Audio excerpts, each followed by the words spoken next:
Oh no!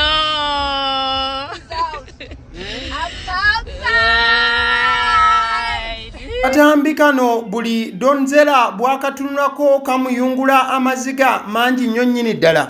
Olw'ensonga kano ke katambi Nalongo wa AK47 yafudde olunaku olw'ejjo ke yasembayo kubanga alikodinga ne donzera. Kitalo uyo bamunoonya omutwala mu mukyale. Kitalo bangambi mubadde mwaka yakafada kika sawange mwe mapega fudde tennaba nakuwera ne sawa tennawera kikaba musujja yalwala omusujja nagenda bamutuburifaringa ensambya yasooka mu malwaliro eyo ne bamurifaringa ensambya sambya ng'omusujja gulinnya nnyo nga tebalina bulungi bikola ne bamuweereza eno. Ebyo bigambo bya maama wa AK47 abadde azaala AK47 nga AK47 ye yalibba wa Nalongo Magi eyavudde mu bulamu bw'ensi eno ejjo. Ebimu ku bifaananyi n'obutambi bwenkutereddeko era bw'oli mu kulaba eddakiika eno.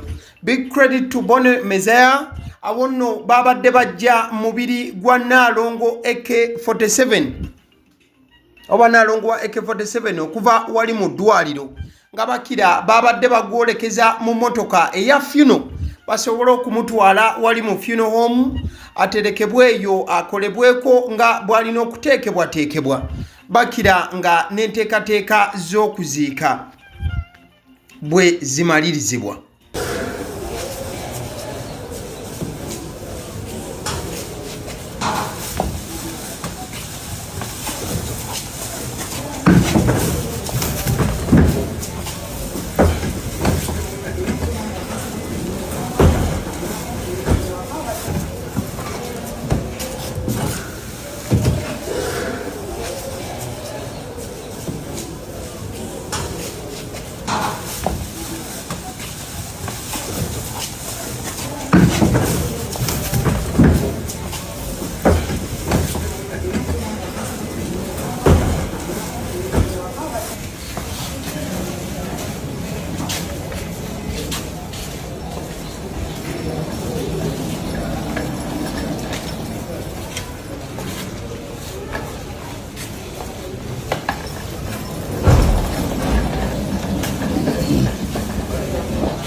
Kyo nga tusoose ne tukiteeka ku bbali bangi balabye nnyo ekifaananyi kya Rabadaba nga kye kisinga okutambula oluvannyuma lw'okufa kwa Nalongo Magi eyali Nalongo wa AK47 kati obwedda ekifaananyi kya Rabadaba nga ali ne Nalongo kye kyasinze okutambula wabula bangi batandise okufaakuuza n'okugyayo eminene naddala emberebeza eyaliwo okutuuka okubeera nga Nalongo ayawukana ne Rabadaba mu ngeri ye yali ey'obusungu obw'amaanyi nga kino bangi oluvannyuma lwa Nalongo okuva mu nsi eno batandise n'okubaako engeri gye bakiteeka ku mwana mulenzi Rabadaba. Kansooke nkuzeyoko ku minene egyaliwo wakati w'ababiri olwo nkutwale wa mwana mulenzi Ibrake Mukasa ebiseera ebyo eyali omwatiikirivu ennyo mu kisaawe ky'okuripotinga amawulire aga entertainment ng'akunyumiza akana n'akataano bakiranga bwakiteekera ddala ku Rabadaba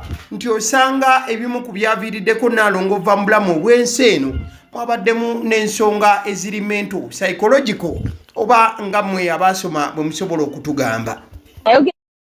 Ne mami wamwe ne mugamba ngenda ku divorcinga Faizo aganye okukola bikintu. Can you believe Faizo wala na mama wange? He has spent 3 months without talking to my mother. What did she do to Faizo? Loving him, nampaying like that. My sister came and natulabirira bulungi nnyo. Honestly, she used to cook for us every morning nga tulabirira. Naye Faizo weerabe sisa wange agenda n'ava mu nnyumba n'afuluma yadde omugamba nti bye. Ako katambi kaje buvuddeko mwana mulenzi amanyiddwa nga Rabadaba bwe yali ng'ayogerwako omukyalo ono Nnaalongo bwe baaliko mu mukwano ogw'ekimemete wabula ne baawukananga babigo. Kati nno ebbaluwa empanvu ennyo nkugambye ya miko egiwerera ddala 4 ku 5 eyawandiikiddwa mwana mulenzi amanyiddwa nga Ibrake Mukasa. Ojja kujjukira nti mu ggwanga bwe twogerera bino taliimu wabula y'omu ku basajja abaali beesigika naddala mu biseera ebyo. Nnaalongo ono we yayagalanira ne Rabadaba ate era mukadde ke kamu n'ekiseera we yabeerera ne Grenade. Ibrake Mukasa be bamu ku ba top entertainment presenters abaaliwo era abaasakanga amawulire ago kwotadde ne Josephat Seguya wali ku bukedde. Kati bankalu eno njirese bukolokolo nga bweri eyinza okuba ng'ekusigira ekifaananyi ekinene okusinga ku ekyo ky'oyinza okuba ng'olaba oba ng'olowooza. Ibrake Mukasa agamba bw'ati, agamba nti kitalo nnyo ekya Nnaalongo Maggie Kiweesi. Omukyalo ono bambi afudde nnyo mu kiseera abaana we basinga okumwetaagira ennyo. Taata waabwe yafa nga bato nnyo era tebaafuna mukisa gulaba ku taata waabwe. Wadde nga Nnaalongo afudde musujja gw'ensiri guyite malaria, naye omusujja guno gumusanze ng'alina depression eyaleetebwa omuyimbi Rabadaba. Nnaalongo bwakufa namwandu bambi ng'omukyala yalina okufuna omusajja omulala era nga yafuna omuyimbi Rabadaba n'amukolera omukolo ogw'okwanjula e Uganda. Omukyala ono gwaliwo emyaka 5 emabega oba omukolo guno gwaliwo emyaka 5 emabega era nga omukolo gwawemmenta obukadde bw'ensimbi buyitirivu nnyo. Sente zino zonna zaali za mukyala kubanga ebiseera ebyo omuyimbi yali talina kaziki ekitegeeza nti yali talina wadde kuba ennyonyi. Maggie bwe yamaliriza omukolo guno n'alinnya n'addayo e Bungereza n'ateeramu Rabadaba empapula era nga waayitawo ebbanga ttono nnyo omuyimbi n'alinnya n'agenda e Bulaaya ne batandika obulamu. Wabula okuva mu buvubuka bwe yalinnya e Bungereza yagaana okunoonya emirimu era ng'ebbanga lyonna yalimalanga ku video game, kugenda mu gym nga kwotadde n'okwagala akaboozi buli kadde. Maggie ng'omukyalo omukozi bambi n'asigala ng'ayiriba okuyimirizaawo omusajja n'abaana be bambi. Bigambo nkugambye bankaluwa eyawandiikiddwa Ibrake Mukasa. Ibrake agamba nti omuvubuka ono obutayagala kukola yayongerako obwenzi nga buli kadde akyusa password z'essimu nga bw'agenda okukyalira emikwano amalayo mwezi mulamba era ng'ono yatuuka ekiseera ng'akomawo ewaka kukyusa ngoye olwo n'addayo n'akyakala. Omuvubuka ono yasindikiriza omukyala okuteeka omukono ku bbaluwa ya divorce era ng'omukyala yali akkiriza wabula oluvannyuma n'agaana wadde nga mu kusooka yali akooye obufumbo buno. Obulamu okwonooneka n'okukyuka, omugenzi yayavuwala nnyo oluvannyuma lw'okumalira ssente ku mukolo n'okulabirira omusajja kwotadde n'abato. Maggie obulamu bwe bwamutabukira n'agezaako okugenda mu Amerika ng'awulira Bungereza emutamye era ng'ezimu ku nsonga ezatwala Maggie mu Amerika omulimu gwali guweddewo ng'alina obuvunaanyizibwa bungi nnyo. Wabula bwe yatuuka Amerika depression yamweyongera bambi kubanga yali talina waatandikira mukazi wattu. Rabadaba yaddiŋŋana ne maama w'omwana we Sheila Ferguson. Omuyimbi bwe yali tannaba kufumbirwa Nnaalongo Maggie yali yasooka kubeera mu bufumbo n'omuwala amanyiddwa nga Sheila Ferguson era nga bano baazaala omwana. Sheila Ferguson ono ayogerwako yali awangalira Bungereza era nga yakomawo e Uganda n'agezaako okukola omukolo gw'okuwasa omuyimbi ono. Obufumbo baakola bwa sivo ku URSB emabega wa CPS era ng'omuwala ye yateekamu omusimbi omuyitirivu ennyo nnyini ddala. Ibrake Mukasa agamba bw'ati, omusimbi omuyitirivu ennyo era ng'ekigendererwa kyali kyakutwala Rabadaba e Bungereza. Wabula Rabadaba teyafuna visa y'obufumbo kubanga yalina omusango gw'okuteeberezebwa okwenyigira mukufumita Thaddeus Bayego ekiso era ng'ono Bungereza yagaana okumuyingiza mu nsi yaabwe. Wabula nga wayiseewo emyaka Rabadaba yafuna ennamba ya Nalongo ey'essimu n'atandika okumukwana n'ekigendererwa eky'okukola omukolo ono asobole okugenderako e Bungereza. Era nga bambi Nalongo akagali nti yali yakamala okufiirwa omusajja bambi nga yeetaaga omubeezi yalina okukkiriza Rabadaba. Era ng'omwana w'omwami yayongeramu speed mu nsonga zino okukakana nga Nalongo akoze omukolo era nga bano bawandiikira Home Affairs. Era waayitawo ebbanga ttono nnyo Rabadaba n'afuna visa yamuwoomya n'alinnya ennyonyi n'agenda okutandika obufumbo. Wabula Rabadaba bwe yatuuka e Bungereza n'atandika okukukuta nga bw'agenda okulaba eyali mukyala w'amanyiddwa nga Sheila Ferguson, ekintu ekitaasanyusa Nalongo wadde n'omulundi n'ogumu. Rabadaba yawaabira Nalongo mu Home Affairs. Nalongo bwe yali mu America yasigala afuna ssente z'akamwanyi ne bambi engeri nti yali yagaana okuteeka omukono ku mpapula z'okwawukana ne Rabadaba okusinziira ku famire y'abamayanja n'okusinziira ku mugenzi bye amunyumizaamu. Mbu Rabadaba yawandiikira Immigration oba Home Affairs n'abagamba nti omukyala yafuluma eggwanga nga kw'otadde n'abaana era nga kati bali mu America naye yasigala afuna ssente z'omuwi w'omusolo ate nga takyabeera mu ggwanga era nga bambi mukazi wattu obulamu bwayongera okwonoonekera ddala era Magi yalina okufuna ssente z'ennyonyi n'alinnya n'agenda e Kampala. Ibrake agamba nti Rabadaba yakumpanya ssente z'omugenzi paundi emitwalo 2 okusinziira ku bafamire y'abamayanja. Nalongo ng'akyali mu mukwano nga Rabadaba yakagenda e Bungereza yabalira Nalongo bizinensi y'okugula ettaka n'okulimirako emiti era nga bizinensi eno yalina okuwemmenta paundi emitwalo 2 nga Nalongo yaziwa Rabadaba. Wabula buli lwe yayongerangako ku nsonga mbisoma nga bwe byawandiikiddwa naye olulimi waliwo we batayipinze ebimu nga si birungi bulungi. Wabula buli lwe yayogeranga ku nsonga eno ng'omulasita aluma kebo nga kw'otadde n'okulya obuwuka. Ekyaddirira Nalongo yaddayo e Uganda. Mukazi wattu obulamu bwe bwagaana mu America nga gavumenti emuggyeko akamwanyi e Bungereza yalina okulinnya ennyonyi n'addayo e Uganda.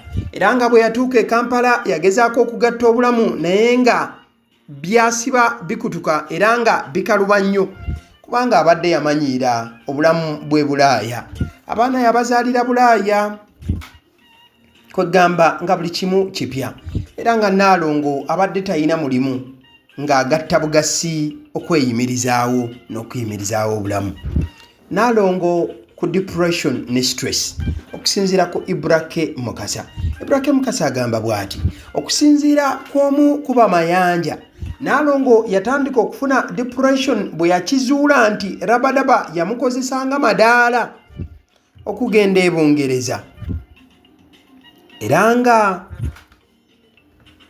kino kyamukuba wala nnyo kubanga baali bamulabula naye bambi omukwano gwa muziba amaaso. Era amayanja yayongeddeko nti Rabadaba yateekawo Nalongo oba yaterawo Nalongo akakwakkulizo nti bw'oba oyagala obufumbo okweyongerayo olina okusindika abaana bo e Uganda mu bakitaabwe nga sigenda kubeera naawe mu bufumbo ng'olina abaana abo. Ate ng'obulamu bwa Nalongo mu nsi yonna abadde asinga kwagala baana be era nga kyatabula nnyo Nalongo n'akubwa puleesa era nga yamala ennaku 3 mu ddwaliro. Okuva ku olwo obulamu bwa Nalongo tebwasigala kye kimu bambi okutuusa lwavudde mu bulamu obw'ensi eno. Kugambye Bankaluwa yawandiikiddwa Ibrake Mukasa, omu ku bannamawulire enjasabiggu mu kisaawe kya entertainment mu Uganda, newankubadde nga essaawa zino yafulumamu. Kati newankubadde nga bino byonna bigenze mu maaso, Rabadaba akonjeddwa n'okugambwa ebigambo ebingi. Tekimuganya olunaku olwaliro nga nakusomesa 21 Julayi 2026 okuvaayo n'akozesa omukutu gwe omugattabantu n'awandiika obubaka buno nga anyolwa wamu olw'okuviirwako ex we ate nga ono ye yali oba abadde namwandu wa AK47. Rabadaba mu bigambo byawandiise era nga bolaba ku screen agambye nti oh Salha, when I heard that you have left this world and gone to the next, I was gutted. I did not want to believe it, but I have to accept it. Allah yagera. So sad. I know you can't read this, but may you have a peaceful rest, Salha. Just like any other, we had a few differences here and there. But above all, the most definitely had some good time, my dear friend. You have gone too soon, Salha. We had a small chat a couple of weeks ago and you sounded just fine, Salha. Farewell, my friend. Wumula mirembe munange. Inna ilahi wa inna ilayhi raji'un. Rabadaba mu kuwandika obubaka bwe awandiise bw'ati agambye nti munnange Salha oba lyerinnya lye babaddenga beeyita nze naawe. Agambye nti munnange Salha, wennawulidde nti ovudde mu nsi eno era ogenze mu nsi endala, amazima naguddewo ekigo. Nabadde saagala kukikkiriza naye ate nina okukikkiriza kati olw'ensonga Allah yagera. Kyannaku nnyonnyo nnyini ddala nkimanyi tosobola kubeera nga osoma bino essaawa zino, naye nkusabira nti ofune ekiwummulo eky'emirembe. N'agamba nti kale ng'enkola endala tubadde nga tufuna obutakkaanya wano na wali, naye kisinga okuba ekikulu by'ebiseera ebirungi bye twafuna mukwano gwange. Ogenze mu bwangu nnyo Salha, twayogerako ko katonotono wiikisi entono eziyise emabega, wabula wawulikika nga ddala oli bulungi. Weeraba mukwano gwange, wummula mirembe munnange. Inna ilahi wa inna ilayhi raji'un. Bigambo byawandikiddwa mwana mulenzi Rabadaba wakati nga bangi bamusitulidde omuliro n'okugamba nti y'omu oba akoze kinene nnyo kubireetedde omukyalo ono Naalongo. Chwes Magi namwandu wa AK47 okubeera nti ava mu bulamu obw'ensi eno, ate okugenda okusisinkana eyali muninkiniwe eyali bbaawe ate taata w'abaana be AK47. Omukyalo ono interview eyabadde etambula just imagine yamukolebwako ennaku 5 emabega, mwe yaviirayo n'ayogera obulumi bwe yayitamu oluvannyuma lw'okubeera nti mwana mulenzi AK47 yali amuvuddeko. In fact Naalongo yayogera ne ku nsonga y'okubeera nti yali ayagala kwejja mu bulamu obw'ensi eno, wabula ebintu by'ensi biruma, ebintu by'ensi bizibu, obulamu si kintu kyangu n'akamu. Ate Naalongo obulamu yabwabulidde. Kitalo nnyo nnyini ddala famire y'abamayanja. Mukama abagumye. Ale nzikiriza nkutegeze ku bannaffe aba Honeybites bagamba nti bo omulimu gwe bakola gwa kukolera byakulya eby'abaana abadda ku masomero. Bwe tugamba abaana abadda ku masomero saabo bokka abadda ku masomero, wabula n'ababeera ewaka balina package ey'ebyokulya eby'abaana mu line efaananako bwetyo. Gwe bakubire bukubizi obagambe njagala package y'ebyokulya by'abaana abali ku masomero oba abaana abalya ebyokulya. Balina ebyokulya yogera ku daddies, yogera ku binyeebwa, amawogola, yogera ku bagiya, yogera ku cupcakes, yogera ku donuts. Osobola okubafuna ku 0709 78 75 08. Ate era mukadde ke kamu bw'oba oyagala ku pizza size yonna era namba y'emu. Ate era mukadde ke kamu bakola ne cake eza buli mukolo, babayita aba Honeybites. Njagala n'okutegeeza ku bannaffe aba Alson Painters UG, bano basiizi ba langi era nga balina obukugu mu kusiiga langi. era bamanyi ne langi ki egenda ku kizimbe kyo era mu ruumu ki. Tebasobola kuddira langi yandigenze mu kisenge ate ne bagisiiga mu ddiiro ey'omu dining ne bagisiiga mu kinaabiro. Nedda. Alson Painters UG omulimu gw'okusiiga langi bagukugukira ddala. Basiiga ebizimbe okuviira ddala ku ruumu emu paka ku makalina n'amakalina gwe bakubira ebukubizo bagambe nti Alson Painters UG namaliriza okuzimba ekizimbe kyange. In fact ne bw'oba olina ekizimbe nga kikadde nga olaba langi yaakyo efaanana si bulungi, Alson Painters UG bazze kugonjoola ensonga eno. Bakubire ku 0705 1936 be bannaffe aba Alson Painters UG. Aba Sydney Omusunsuzi lyerinnya eryange yenze aba Sydney Omusunsuzi, yenze atuula emabega w'omuzindaalo buli lunaku era ly'eddoboozi ly'owuliriza ku mukutu guno. Aba Sydney Omusunsuzi ly'eddoboozi eryo era ng'omukutu kwoli gwe guno ogwagaliwo. Nagamba nti information yonna gy'olaba ku channel eno tetugattamu kintu kyonna ate tewali kye tutoolamu. Information nga bw'eba eyingiddewo ffe bwe tugikwata ne tugikuwa. Kati gwe omulabi n'osalawo ki eky'okukozesa information eyo. Kati ky'ogenda okukola mukwano gwange bw'oba omaliriza okulaba vidiyo eno, likinga, commentinga ki ky'olowooza, mukadde ke kamu subscribinga bw'oba nga omukutu guno oli mupya, ate era mukadde ke kamu sharingira mikwano gyo girabe vidiyo eno ate ne videos endala ku mukutu guno. Agaliwo YouTube channel mwebale kutulaba.